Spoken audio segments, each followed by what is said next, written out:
Dear students, आज हम BA पाठ तृतीय के तहत लोकल एडमिनिस्ट्रेशन पेपर में 73वां संविधान संशोधन अधिनियम की विशेषताएं पढ़ेंगे। जैसा कि आप जानते हैं, हमारे देश में संघात्मक शासन व्यवस्था अपनाई।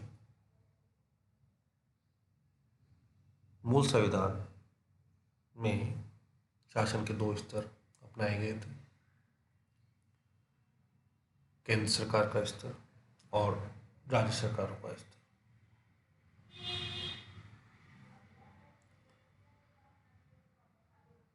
जैसा कि हम जानते हैं कि हमारा देश गांवों में बसता है और हमारा देश कृषि प्रधान भी है।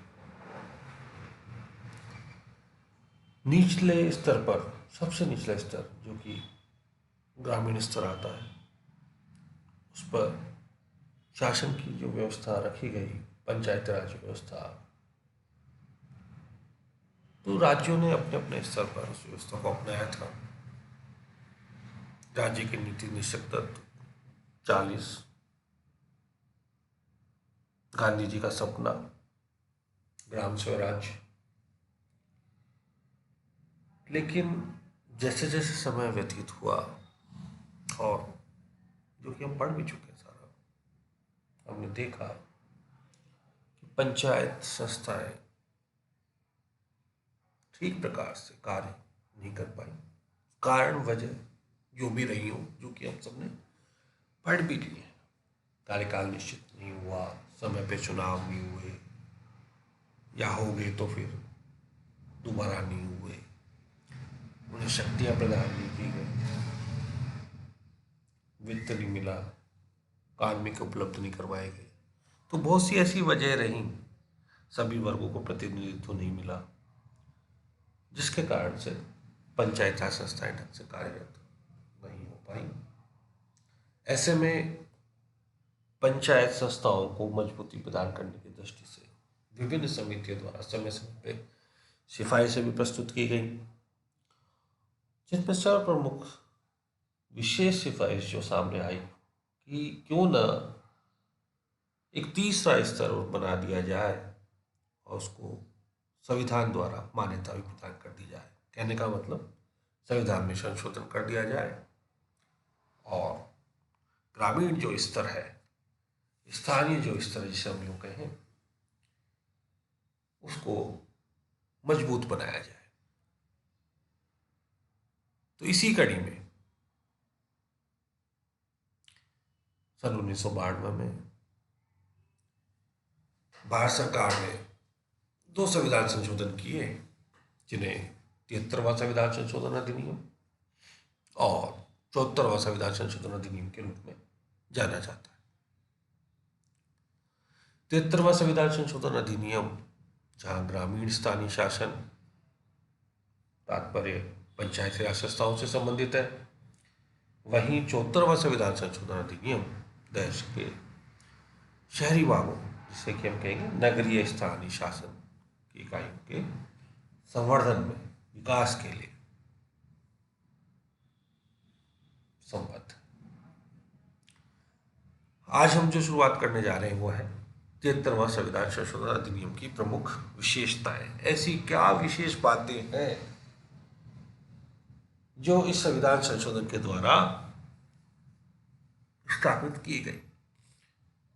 मैं आपको ये बताना चाहूंगा कि जो समस्याएं, जो उन कमियों से ये पंचायती राज संस्थाएं या स्थानीय शासन की संस्थाएं जूझ रही थी, उनको कुछ हद तक दूर करने के लिए निम्न प्रावधान किए गए। उन सब बातों को शामिल किया गया। पहली बात कि पंचायत राज संस्थाओं को संवैधानिक स्तर प्रदान किया जाए, जो 73वें संविधान संशोधन के द्वारा प्रदान किया गया। यह ध्यान रखने वाली बात है कि संसद में जब यह प्रस्ताव लाया गया था, तो ये 72वें संविधान संशोधन अधिनियम 72वें संविधान संशोधन के रूप में लाया गया था। प्रस्ताव तो 72 के रूप में आया, लेकिन जब ये पारित हुआ तो ये 73वां संविधान संशोधन अधिनियम कहलाया। भारत सरकार का जो राजपत्र है उसमें ये 26 अप्रैल 1993 को प्रकाशित और प्रवर्तित हुआ। 26 नहीं, 24 अप्रैल 1993 को प्रकाशित और प्रवर्तित हुआ। इस संविधान संशोधन के द्वारा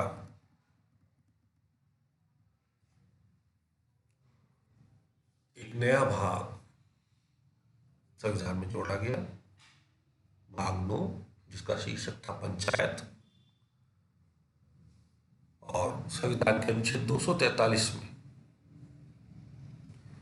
पंचायत राज संस्थाओं से संबंधित आवश्यक तत्वों को न केवल शामिल किया गया बल्कि उनको संवैधानिक मान्यता प्रदान की गई और चुनाव से संबंधित मामलों में भी प्रत्याभूति प्रदान की गई, यानी मजबूती। एक तरह से अनुच्छेद 40 को, जो कि राज्य के नीति निषेध तत्वों में है, पंचायत राज संस्थाओं को संवैधानिक मान्यता प्राप्त हो गई। दूसरी बात, ग्राम सभा का प्रावधान। यह ग्राम सभा के लिए अलग से प्रावधान इसमें तय किया गया। ग्राम सभा मतलब गांव के वे सभी लोग, वे सभी वयस्क लोग जिनका नाम मतदाता सूची में रजिस्टर्ड है, उनसे मिलकर जो समूह बनता है, बड़ा समूह, उसे ग्राम सभा कहा जाता है। वहीं ग्राम पंचायत, ये भी समझ लें, एक तो है ग्राम सभा, दूसरी है ग्राम पंचायत। ग्राम पंचायत उस ग्राम के द्वारा चुने गए जनप्रतिनिधि, जिसका मुखिया सरपंच होता है, जिसमें उप सरपंच होते हैं, वार्ड पंच होते हैं, इन सब से मिलकर के एक छोटी संस्था बनती, वो होती है ग्राम पंचायत। अब ये ग्राम सभा जो बनाई जाएगी, उसके क्या कार्य होंगे, वो किस तरह से अपना कार्य करेगी, इसके बारे में, उन्हें क्या शक्तियां प्रदान की जाएंगी, ये सब निर्णय राज्यों के विधानमंडलों यानी विधानसभाओं पर छोड़ दिया गया है। तीसरी जो बात है कि जो पंचायती राज व्यवस्था स्थापित की गई वो त्रिस्तरीय है, 3 स्तरों पर, ग्राम स्तर पर, मध्यवर्ती मतलब पंचायत समिति स्तर पर, और सर्वोच्च मतलब जिला स्तर पर इन संस्थाओं का गठन किया जाएगा। यहाँ एक बात और है जो हमें ध्यान रखनी है, जिन राज्यों की आबादी 20 लाख से कम, वहां पर मध्यवर्ती इकाई की स्थापना की आवश्यकता नहीं है, उन्हें छूट दी गई है। इन सब के बारे में संविधान अनुच्छेद 243C द्वारा विस्तृत रूप से प्रावधान किया गया है। यहां एक बात और समझ लेने की है कि गांव के जो मुखिया हैं, जो चुनाव लड़के बनेंगे, सरपंच, उसका चुनाव किस रीति से किया जाए, ये राज्यों पे छोड़ा गया। जैसा कि अभी हमारे यहाँ चुनाव हुए भी हैं सरपंच के, वो डायरेक्ट पूरे गांव की जनता के द्वारा, पूरी ग्राम पंचायत के द्वारा चुना जाता है। और उप सरपंच चुन के आए वार्ड पंचों के द्वारा, उन्हीं में से किसी एक को उप सरपंच बनाया जाता है।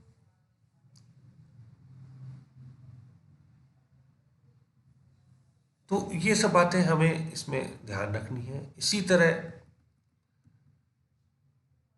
जो प्रधान है और जो जिला प्रमुख है, प्रधान पंचायत समिति स्तर पर और जिला प्रमुख जिला समिति स्तर, जिला परिषद स्तर पर। इनका जो चुनाव है, ये जो सभी सदस्य चुन के आते हैं उनमें से किया जाता है। ये बात हमें ध्यान रखनी है। यानी पंचायत राज की जो मध्यवर्ती स्थिति जो है पंचायत समिति की, जिला स्तर पर जिला परिषद की, जो सभापति है, जो अध्यक्ष है, उनका जो चुनाव है वो निर्वाचित सदस्यों में से ही किसी एक को उसके लिए चुना जाता है। जैसे कि मैंने बताया कि उप सरपंच जिस तरह से चुना जाता है, उसी तरह प्रधान और जिला प्रमुख चुने जाते हैं। ये बात हमें ध्यान रखनी। अगला पॉइंट है चुनावों में आरक्षण। जैसा कि आप सब जानते भी हैं कि अनुसूचित जाति जनजाति SC ST के लोगों के लिए, इसी तरह महिलाओं के लिए,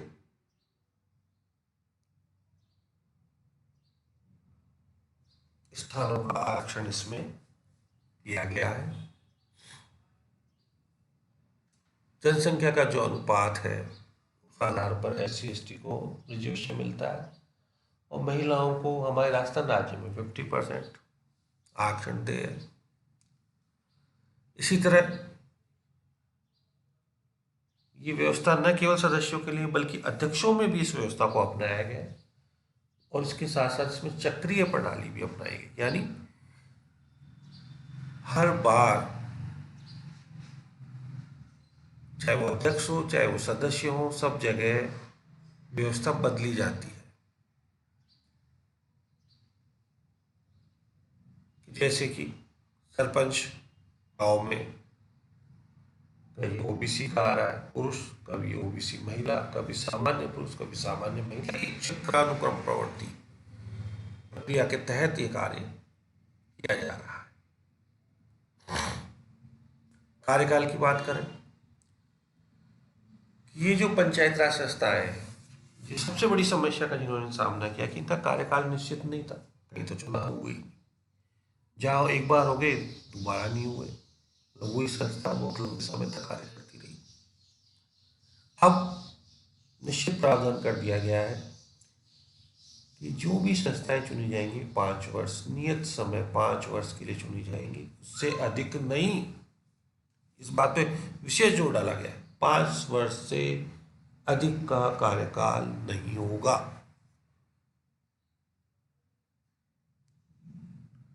एक बात और आप समझ लें यहाँ पे कि 5 वर्ष का कार्यकाल निर्धारित कहाँ से होता है। चुनाव होने के बाद चाहे ग्राम पंचायत हो, चाहे पंचायत समिति हो, चाहे जिला परिषद हो, उसकी जो पहली बैठक आयोजित होती है, प्रथम बैठक के दिनांक से 5 वर्ष का समय नियत किया गया है। इस बात को आप ध्यान रखेंगे। अब ये भी प्रावधान किया गया है कि कौन व्यक्ति चुनाव में भाग नहीं ले सकता। ठीक है। इसके अलावा पंचायत राज संस्थाएं शक्तियों से परेशान नहीं, उन्हें शक्तियां नहीं मिली, उन्हें धन नहीं मिला, तो इसके लिए अलग से 11वीं अनुसूची छोड़ी गई, जिसके तहत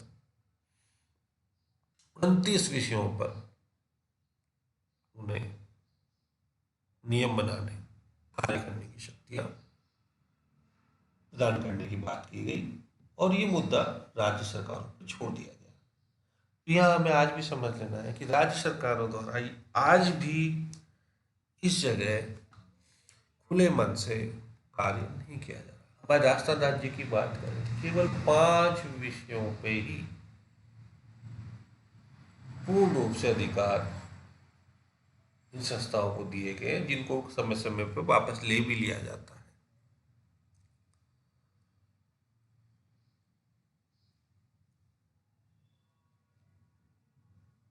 अगला पॉइंट है कि वित्त की जो कमी रही, धन की जो कमी रही, उसके लिए इनको कर लगाने, कोष एकत्र करने की शक्तियां प्रदान की गई है। इसके अलावा वित्त आयोग का भी गठन किया गया है, जो कि प्रति 5 वर्ष के आधार पर कार्य करेगा। इसका कार्यकाल 5 वर्ष रहेगा। ये राज्य की पंचायती राज संस्थाओं की वित्तीय स्थिति का आकलन करेगा और अपनी ओर से अनुदान प्रस्तावित करेगा राज्य सरकार को, ताकि इनकी वित्तीय स्थिति को सुधारा जा सके। मुख्य रूप से राज्य सरकार द्वारा लगाए गए करों से आय का राज्य द्वारा पंचायती राज संस्थाओं के मध्य वितरण करना, पंचायती राज संस्था द्वारा लगाए जा रहे करों को चिन्हित करने का काम, राज्य की संचित निधि से इन संस्थानों को दिए जाने अनुदानों के सिद्धांतों का निर्धारण। तो इन सब बातों को ध्यान में रखते हुए और पंचायती राज व्यवस्था को वित्तीय दृष्टि से सुदृढ़ करने के लिए क्या उपाय हो सकते हैं, इसका भी इसमें ध्यान रखा जाएगा। तो ये सब बातें ध्यान रखने की है। और यही मैं आपको एक बात और बताना चाहूँगा कि जो चुनाव वाली बात आई, तो इसके लिए एक बात और है, राज्य निर्वाचन आयोग का प्रावधान भी किया गया है। तो कुल मिलाकर के पंचायती राज संस्थाओं को सुदृढ़ करने के लिए संविधान में 73वां संविधान संशोधन अधिनियम लागू किया गया, संशोधन किया गया संविधान में। और उसके बाद से ये हम देख रहे हैं कि 1994 में राजस्थान में पहली बार पंचायत राज चुनाव हुए, तब से लेकर आज तक नियमित रूप से चुनाव भी आयोजित होते हैं। बहुत हद तक वित्तीय शक्तियाँ, वित्तीय फंड, अनुदान इनको मिलता है। पंचायत राज संस्थाएं ढंग से कार्यरत भी हैं। महिलाओं को प्रतिनिधित्व मिला है, महिलाएं आगे बढ़ी हैं। अन्य पिछड़ी जातियां, वंचित वर्ग, सबको प्रतिनिधित्व करने का मौका मिला है। और देखने में भी आया कि सब ने इस मौके का फायदा उठाया है। और उम्मीद की जा सकती है कि आने वाले समय में पंचायती राज संस्थाएं तीसरे स्तंभ के रूप में, तीसरे स्तर के रूप में मजबूत बन के उभरेंगी और हमारे देश के विकास में, देश को आगे बढ़ाने में अपना महत्वपूर्ण योगदान देंगी। आज के लिए काफ़ी है बच्चों।